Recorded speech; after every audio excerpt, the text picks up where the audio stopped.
hosted by the Economic Development Department at the Sud-Est Regional Commission.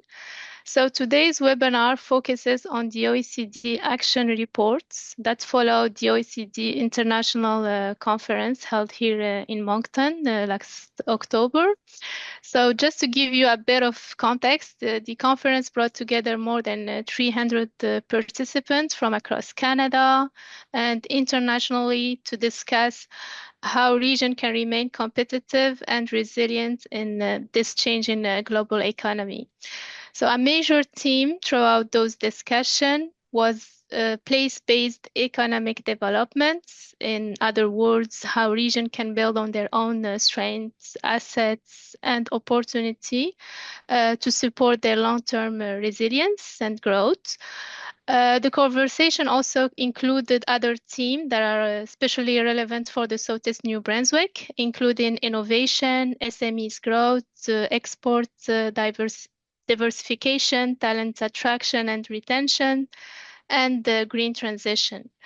So following this conference, the OECD developed an action report, the one that we're discussing today, bringing together many of the key lessons, international example, and policy insight that emerged from those discussions. So today's discussion is really an opportunity to continue that conversation and reflect on some of those lessons that could mean for our region moving forward.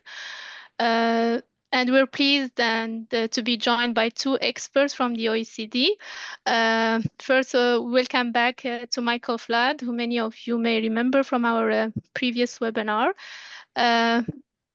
Quick introduction. Michael is a policy analyst at the OECD Center for Entrepreneurship, SMEs region, and series, where his work focuses on regional attractiveness, talent attraction, and place-based economic development.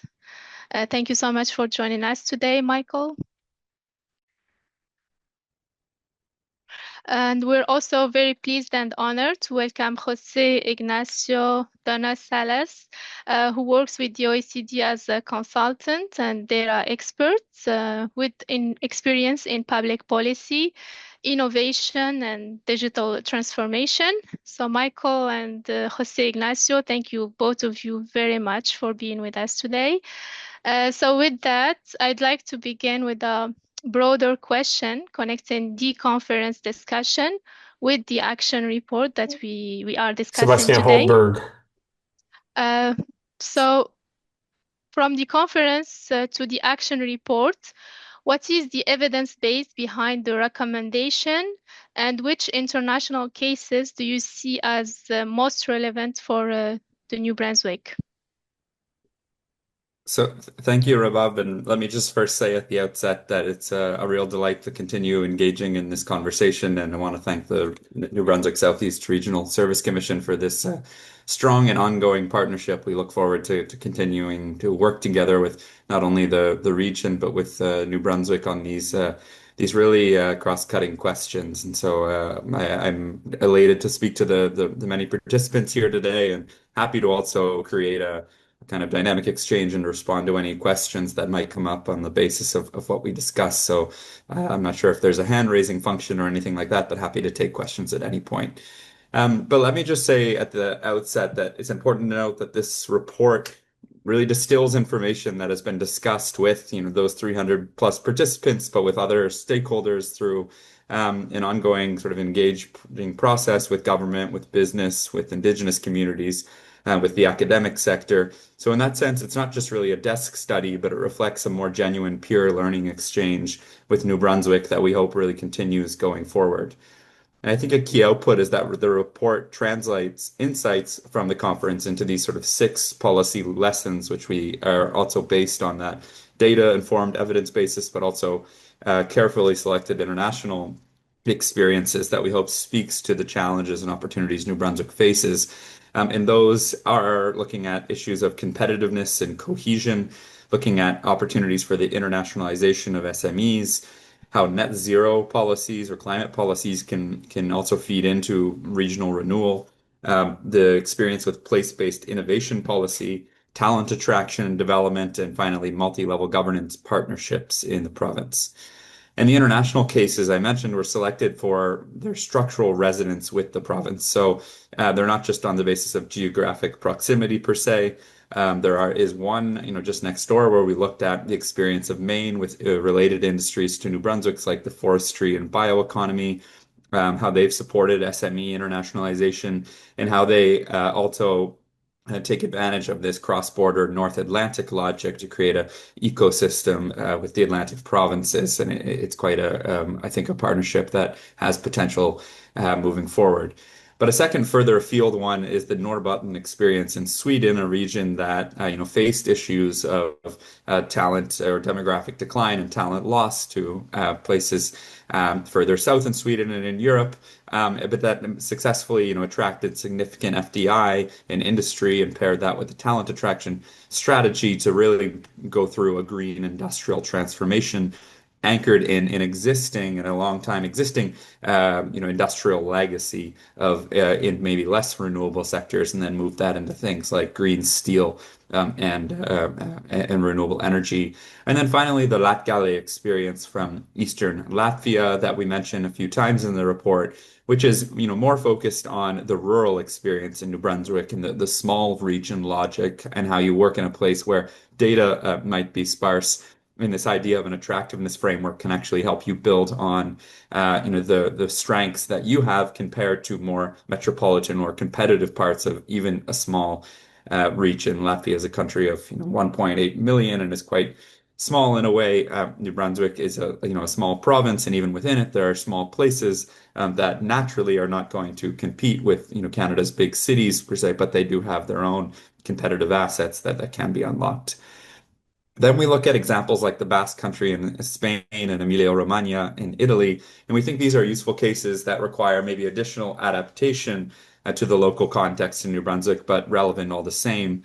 And it looks more at what they used in terms of a policy logic. So in the Basque Country, it looks at how regions can actually upgrade into higher value-added parts of the same value chain by redeploying existing industrial capabilities into adjacent higher value-added activities by, in the first step, measuring which related specializations look most promising, and then actually funding pilot projects in that direction. While the Emilia-Romagna and Italy case looks at how talent attraction and skills policy can be more embedded into processes of industrial transformation. So it's not enough to pick a sector you want to transfer to and then just get on your merry way. That has to be paired with, okay, where are the skills going to come from to feed into that process of transformation? And they did that by working with the private sector and with universities in the region to tailor curricula and programs in that direction.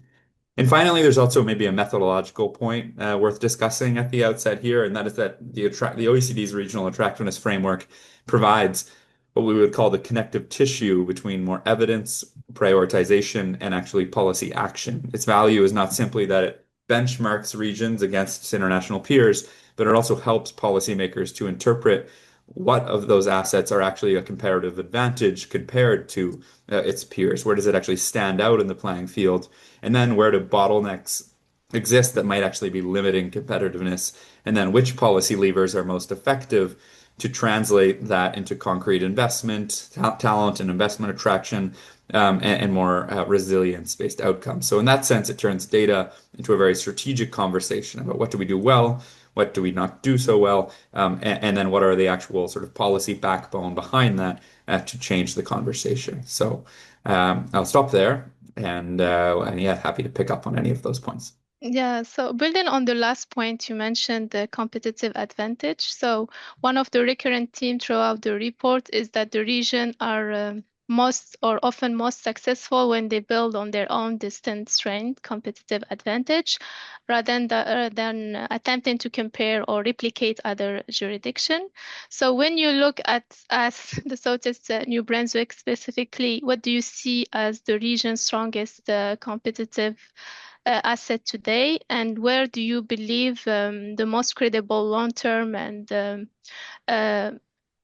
growth opportunity exists? So let me jump into that question. And well, OECD evidence and successful regional cases across OECD regions show that competitiveness is place-specific. So regions do not become competitive by applying generic strategies as, for instance, geography, demographics, industrial structure, connectivity, institutional capacity, and other assets all shape what can realistically be achieved in a given region. So for Southeast New Brunswick, the assets that, first of all, the first asset that I would like to mention is the Port of Beldoun, because this is one of the most visible anchor assets for New Brunswick's clean energy and logistics ambitions. As highlighted in previous reports, a major investment pipeline is linked to the port, including, for instance, small modular reactors and long duration storage.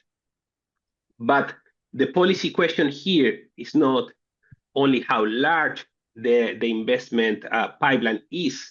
The question is whether that investment generates local spillovers. So from a policy and even a data perspective, in this sense, this means asking how many local firms can connect to the port's supply chains, what skills will be required in this process, which communities will benefit, how are indigenous right holders involved in the process. And at the end of the day, are we tracking only investment volumes and job creations, or also, for instance, household incomes, local supply participation, environmental outcomes, economic diversification, and of course, community perceptions? And the second asset I would like to mention regarding your question is New Brunswick's North Atlantic positioning. And here, the main example in the US is useful. For instance, Maine's North Atlantic Initiative, highlighted in the report, connects firms with partners in Atlantic Canada and Nordic countries, particularly around forestry and the bioeconomy. For New Brunswick, this suggests that forestry should not be treated only as a traditional sector, but it can also be a platform for higher value bioproducts, SME upgrading, and international partnership. And another and maybe different key asset for New Brunswick is the institutional asset. As the 2023 local government reform expanded the role of the regional service commissions, including the Southeast Regional Service Commission, in areas such as economic development, community development, and tourism promotion. And this matters and this is important because many development challenges do not fit neatly within municipal or local boundaries. For instance, housing, labor markets, infrastructure, tourism, and investment attraction all require coordination across places. In this context, the new mandate for the regional service commissions place them well positioned to act as key agents in this process, helping localities align priorities, pull evidence, and coordinate action at the appropriate territorial scale. And the last angle I'd like to mention is that Southeast New Brunswick should focus not only on sectors, but also on functions. Instead of asking only which sectors should we attract, the region should ask which value chain functions can locally firms perform today, and which higher values functions could they realistically upgrade into. This may include, for instance, logistics, data, applied R&D in forestry, among others. So this is where the Mexico City matrix that we have highlighted in the report is helpful, as it provides a simple prioritization logic focused on activities where external opportunity and local vocation overlap. So for Southeast New Brunswick, this means avoiding the temptation to chase every emerging sector, as the most credible opportunities are those where market potential aligns with existing capabilities, infrastructure, institution, and workforce potential. So I will stop there, and yeah, happy to take any following And maybe questions. just to Yeah. quickly build on that, I mean, I think here we're talking broadly about many of the opportunities that we see, you know, across New Brunswick, but you know, we're very eager and interested in the forthcoming exercise with the Southeast region, where we'll look more specifically at the regional competitive advantages in the Southeast, you know, even compared to other places in New Brunswick. But we'll hold off on getting into the details on those right now. But just to mention that that's an exercise where we'll dig a little deeper in the months to come. Perfect. Thank you so much, Jose Ignacio and Michael, for those insights. So another major theme throughout the report is the importance of territorial data and evidence-based decision-making, particularly for a smaller region. So what does strong territorial data look like in practice? And what lessons can a region like the Southeast New Brunswick draw from international experience, such as Latgale or Italy's inner area strategy? Many thanks for your question. I'd start saying that smaller and rural regions often face a double disadvantage when talking about data. First, they have fewer granular indicators available, and secondly, they often have less analytical capacity to turn existing data into policy decisions. And this matters because policy cannot be well targeted if the evidence base is too thin, as national or provincial averages can hide important local differences. So for Southeast New Brunswick, the question is not only whether that exists, but whether it is granular, comparable, and usable enough to guide decisions on investments, labor markets, housing, infrastructure, among others. And I'd like to mention here that New Brunswick has already an important advantage. There is rich information available at both the census division level and the census subdivision level. And therefore, the challenge is not only, the challenge is not to start from scratch, from zero information, but to organize, pool, and complement existing data so that it becomes usable for regional and local decision making. And yeah, well, Latgale region in Latvia is a useful example here because it shows what can be done even in somehow a data constrained context. Latgale is an economically lagging region. It's actually the easternmost region in Latvia. And the OECD Regional Attractiveness Framework was used here to map more than 50 indicators across 14 dimensions, including the economy, innovation, labor market, tourism, housing, connectivity, natural environment, among others.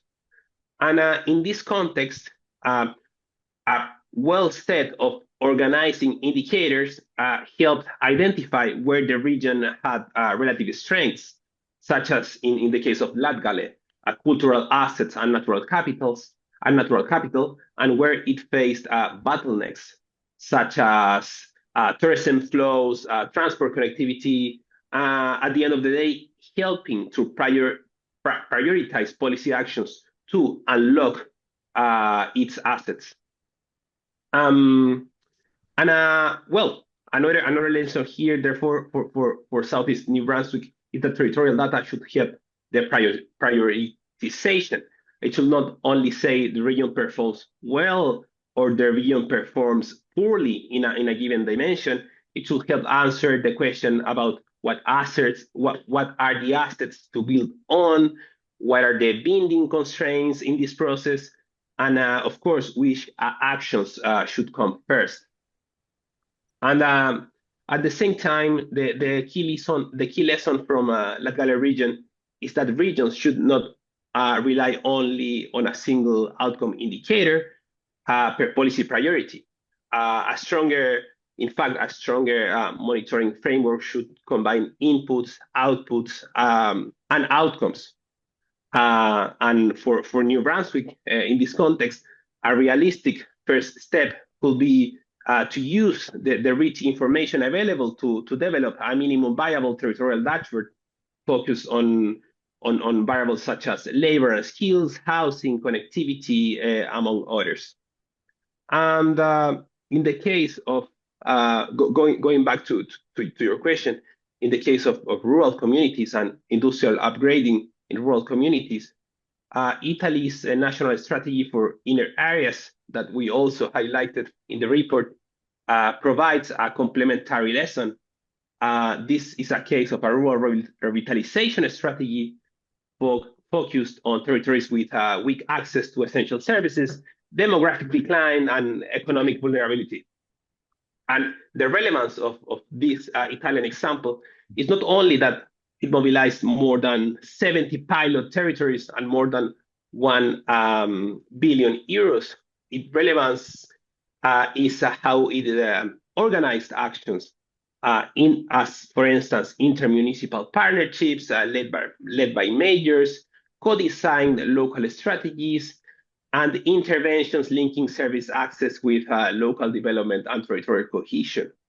And going back to my previous point, for New Brunswick, the 2023 local government reform is a significant institutional opportunity as the expanded Regional Service Commission mandates create this intermunicipal vehicle that we have seen in Italy for economic development, community development, and tourism promotion. In a sense, Southeast New Brunswick already has part of the governance infrastructure that Italy had to build.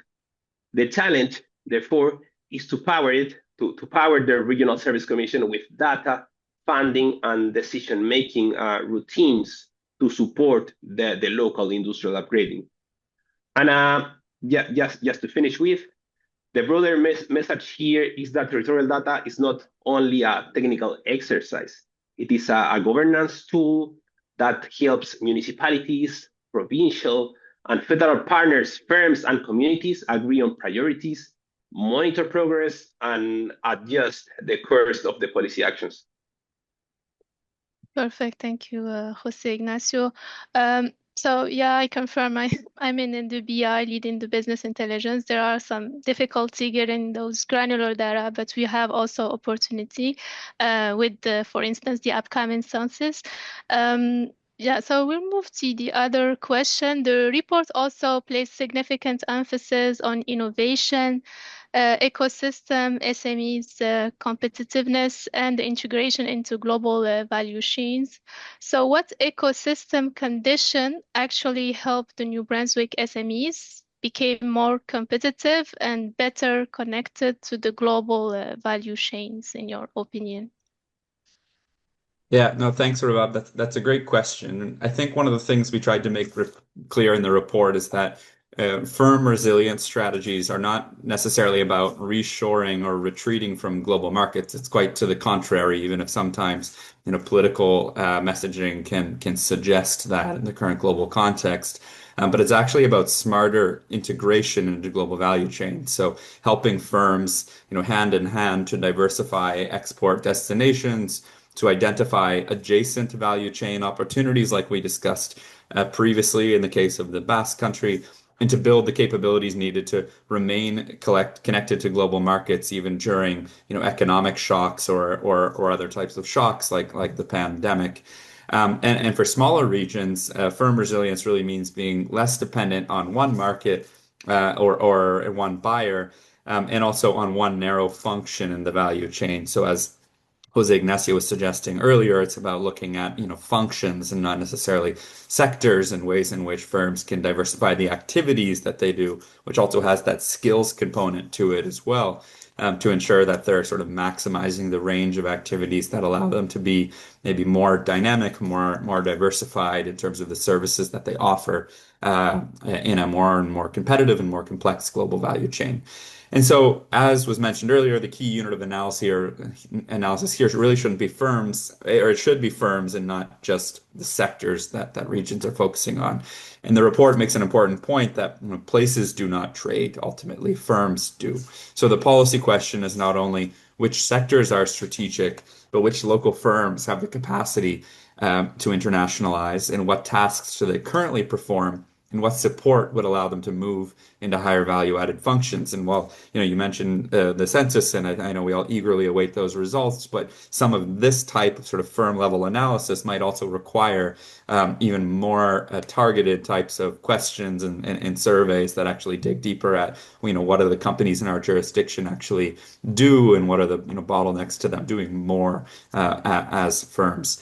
And so we point to one interesting example here, which is Japan's regional industry tie-up program, which is an interesting model. It's not just about one-off trade missions for the prefectures of Japan, but about sustained cluster-to-cluster partnerships.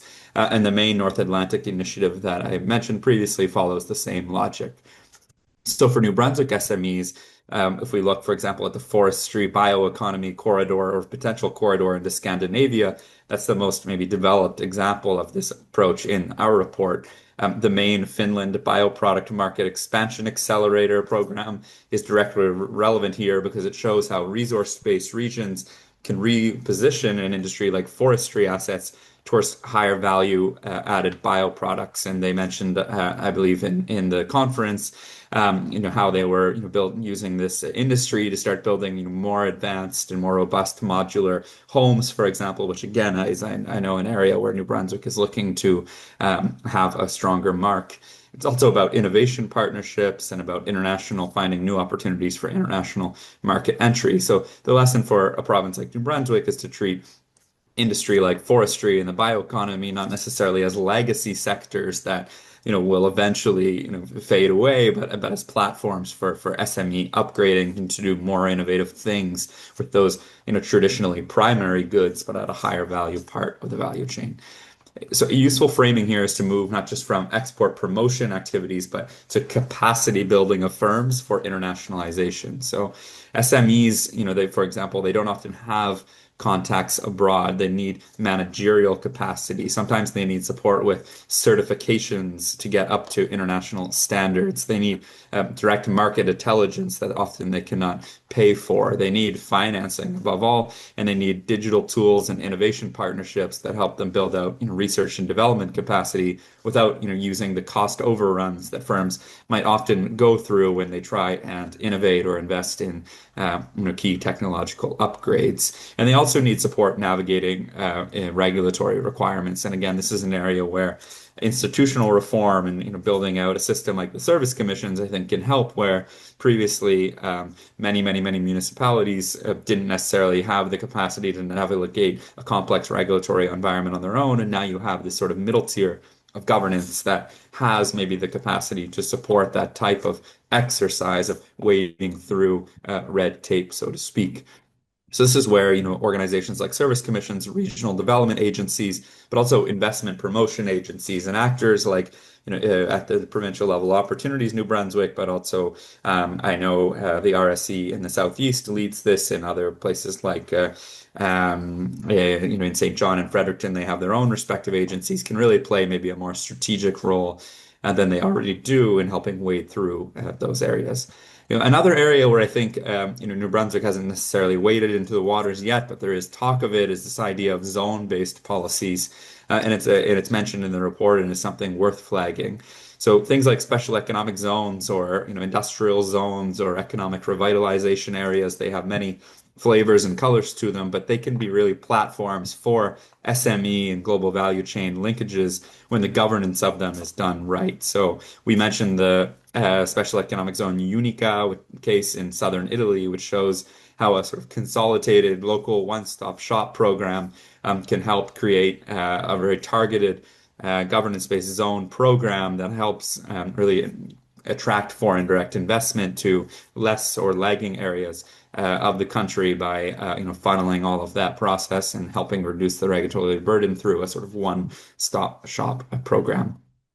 But I think the report also makes implicit caution here that zones are not necessarily magic tools. They only work when they're connected to real local capabilities, strong governance, that they embed supplier linkages and supplier development so that local firms will actually be a part of the value chain of the large firms in the region, and that they also invest in sort of investor aftercare so that once you attract an investment, so through a program like a zone, that you would actually ensure that there's a sort of roadmap for the firms that enter to continue to expand in your economy and take advantage of all the other opportunities and other firms and other communities that the region offers. Otherwise, they risk becoming sort of isolated enclaves that attract activity without creating sort of durable spillovers. And maybe even creating, in some cases, economic displacement from one region of the province to another where the zone exists, affecting the tax revenues of the previous region.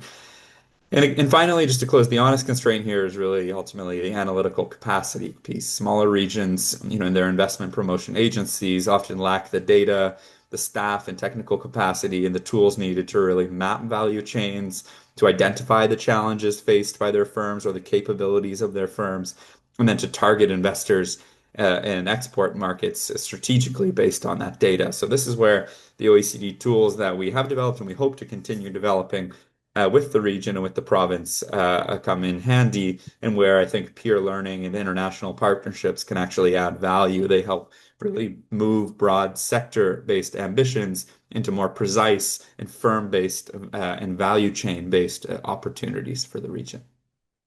Perfect. Thank you so much, Michael, for those insights. Talent attraction and workforce development were also closely linked throughout the conference discussion to the long-term competitiveness and the transition toward the greener economy. How do talent strategy and the green transition intersect or connect? And what realistic opportunity do you see the New Brunswick over the near or medium term? So many thanks for your question. This is a key issue, as OECD evidence and also examples from OECD regions have shown that talent strategy and the green transition cannot be treated individually, as green transition and green industrial opportunities only become regional development opportunities if firms can access the workers, skills, and communities needed to deliver them. And the report highlights the scale of this challenge. In 9 out of 10 OECD regions, labor shortages in green tasks jobs are higher than for other jobs. For instance, in European regions, they are more than 40% higher on average. And this issue is highly relevant for New Brunswick because opportunities linked to hydrogen, small modular reactors, storage, and why not, port transformation will require early workforce planning. And for New Brunswick, the Belgian hydrogen and small modular reactors are in fact a workforce test. And the question in this kind of projects is not only how many jobs might be created, it is whether training systems, employers, indigenous partners, and communities are being mobilized early enough. Because without early skills planning, the region may host green investment while importing much of the labor and losing part of the local development opportunity. And the Atlantic Immigration Program that we have highlighted in the project, in the report, is useful in this context because it provides an employer-driven model. And this makes immigration a workforce development tool, not only a population growth instrument as seen in other instruments. And the program also treats settlement as part of economic development. Employers have responsibilities in helping newcomers and their families access settlement services, language support, schooling, healthcare, and community organization. And for smaller opportunities, such as those impacted by the green transition, this matters because retention depends not only on getting a job, but on whether families can build stable lives locally. And going back to your question, Emilia-Romagna in Italy provides a useful international example of connecting the green opportunity with the workforce and local labor. And these Italian regions embeds talent policy directly into its industrial strategy. Its smart specialization strategy links research, innovation, and skills to priority sectors, while its Pact for Work and Climate brings together public institutions, firms, trade unions, and civil society around green and digital transition objectives. And taking into account this Italian lesson, the lesson from New Brunswick is that workforce planning should be connected to specific industrial pathways, such as, as we have mentioned, the clean energy, the bioeconomy, the logistics and the new ports, and the SMEs upgrading in this context of the green transition. And practical near-term priorities for New Brunswick could be developing a subnational critical skills list, co-design training with employers within these green projects, map occupations linked to green task jobs, and identify which communities are most exposed to skill shortages. And in this context of workforce policy, it is important to highlight that housing, services quality, fast internet, and for instance, international student retention should also be treated as workforce policy, because these factors shape whether workers and families stay. And just to finalize with, the honest truth is that the green transition will also create adjustment pressures that needs to be anticipated and not treated reactively. And in this context, the Institute for Research on Public Policy, the Institute for Research on Public Policy's community sustainability mapping approach in Canada is useful because it distinguishes between different sources of exposure in local communities. For instance, dependence on large emitting facilities, employment in carbon-intensive sectors, and reliance on export-oriented activities likely to be affected by the decarbonization efforts. So for New Brunswick, a similar territorial mapping exercise could help identify early which communities are most exposed to transition risks and where proactive support might be needed through, for instance, reskilling, economic diversification, targeted investments, or just transition measures. Perfect. Thank you so much, Jose Ignacio, for those valuable insights. And finally, our last question. One of the recurrent challenges in regional development is moving from strategy to implementation. So from the OECD international experience, what separates or differentiates region that actually implement from those that just produce a strategy and stop there? And what should Sud-Est New Brunswick do first? Thank you, Rabab. It's a great question, I think, to close on, in the sense that it's actually, where do we go from here, and how do we ensure that strategies are not books that collect dust and sit on shelves? And I know this is also an opportune time to talk about it, not only with a new national or relatively new national administration and policies seen, but with a new economic development strategy recently released for New Brunswick. And I think one of the questions here today is actually how does that translate down to the sub-regional or sub-provincial level, and how do we ensure that there's sort of complementarity between local and sub-regional strategies and a provincial one, and then also again sometimes even more complex and into a national one to ensure that you build kind of a snowball effect rather than come to odds with different strategies across places. And I think that the report tries to identify that implementation gap a little bit. And what we say is that there's a risk in layering local initiatives on top of national programs rather than genuinely trying to align actors across different levels of government. And too often we observe that regions tend to layer local projects on top of national programs without genuinely doing things like coordinating objectives, coordinating funding, ensuring there's clarity around delivery responsibilities, and ensuring that there's also accountability across levels of government for who delivers what, who funds what responsibly. And so the implementation challenge is therefore to move from many good initiatives to a coherent, more place-based delivery system. And with our experience in our growing community of practice on regional attractiveness, we find that successful regions tend to have more or less three enabling conditions. So one is that there's funding certainty in multi-year partnerships, sometimes that clearly outline how specific actions will be funded accordingly. There's a durable governance system and shared accountability where specific actions are subscribed also to specific funds and specific actors.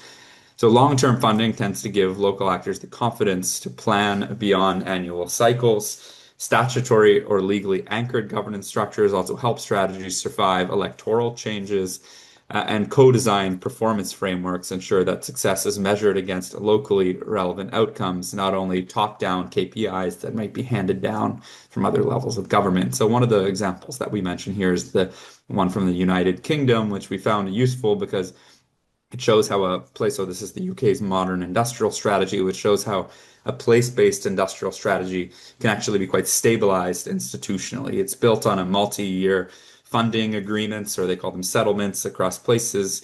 It has started to leverage things called the legally constituted mayoral combined authorities that build intermunicipal partnerships. It pilots initiatives like investment zones in key areas with key opportunities for sectoral development and innovation accelerators together with local authorities and universities. And these are all used to align national priorities with local capabilities and leadership. And one of the things it specifically does is targets areas of the country through a program that was previously called the Leveling Up Initiative to really target areas that have not tracked the same level of productivity or GDP sort of growth over the last many years.